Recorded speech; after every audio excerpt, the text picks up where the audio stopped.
There are many temptations in a crisis of this sort that runs so long and hits and cuts so deeply. There are temptations to look at one or another actor in the drama and blame him or her. If you're on the right wing, well, you can blame poor people for taking mortgages they couldn't afford. Or you can decide it's immigrants that are taking jobs. Or you can decide and fill in the blank. If you're on the left wing, that temptation also applies. You can get very angry at the Federal Reserve. I don't know where the president is. It's over there. Yeah, okay. You can decide it's the Federal Reserve, or you can get angry at Goldman Sachs. I would like to urge you not to do that. To understand that each of the players in this economic system is playing by the rules of that system, doing what it is they're paid to do. The bankers are paid to make money. And right now that means don't lend to anybody because you can't trust anyone. So you hold the money. And we can yell at the bankers from here to tomorrow. That's what they do because that's what they're paid to do. And the government officials the same, and the corporate directors the same, and the working people the same, and the government politicians the same. When everybody plays according to the rules of the game and the game's results are awful, then the problem is the game. It's the system. And it's hard for people in our country to get their hands and their eyes and their ideas around that. It's easier to point the finger at a bad guy. I understand that. And there are plenty of bad guys to go around. But that's not our problem. If we arrest the chairman of Goldman Sachs, the next one who'll be a chairman is going to do the same thing because the same pressures and the same demands are on him or her who comes next. It may feel good to see them behind bars, but it isn't going to change the problem that brings us here.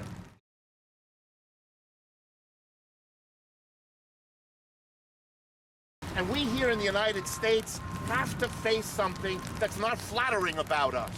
For 50 years in this country, we could not question or criticize the system. We are proud as Americans that we regularly debate, is our transportation system working? Is our school system working? Last year we had a debate about whether our health system is working. That's possible.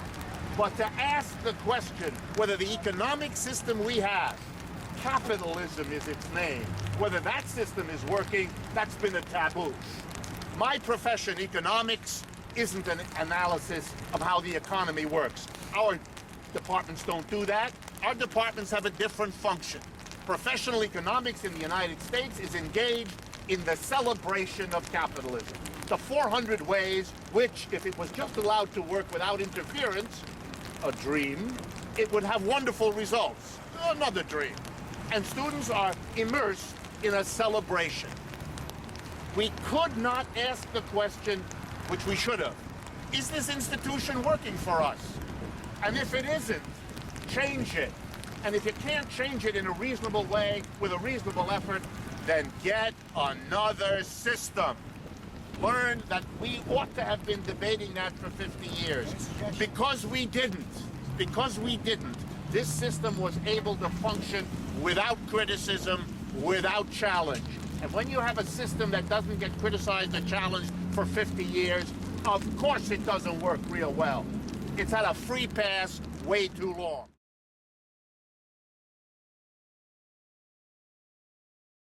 Let me explain.